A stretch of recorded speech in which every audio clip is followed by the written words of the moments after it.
Chapter 9. Morgan. "Thank you," Morgan said softly. "You have freed me from the mad magician's spell." Jack just stared at her.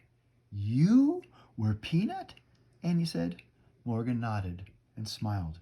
"Really? You were with us all the time?" said Jack. "On all our missions?"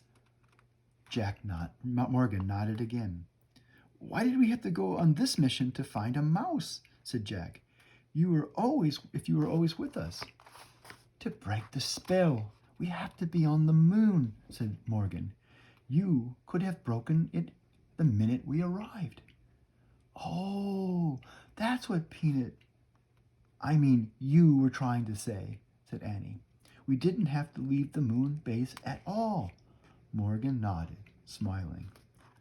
"But the moon man came along to help us," said Annie. "He drew a constellation of a mouse. Is he a friend of yours?" Morgan shrugged. "Let's just say we had a little talk. He stopped by the moon base while you were out." "The same way you had a talk with the ninja master, right?" said Jack. "And the monkey and the sorcerer?" Morgan nodded.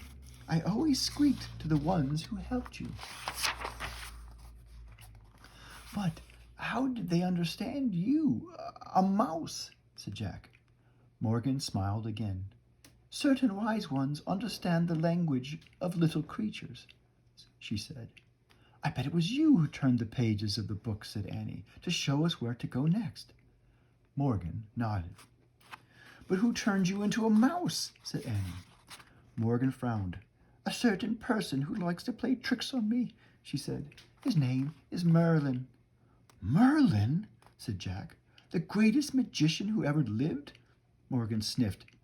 "He's not that great," she said. "He doesn't even know I have 2 brave friends who help me." "Us?" said Annie shyly. Morgan nodded. "And I thank you both with all my heart." "You're welcome," said Jack and Annie. Morgan handed Annie the Pennsylvania book. "Are you ready to go home?" she asked. "Yes," said Jack and Annie. Annie pointed to a picture of the Frog Creek woods. "I wish we could go there," she said.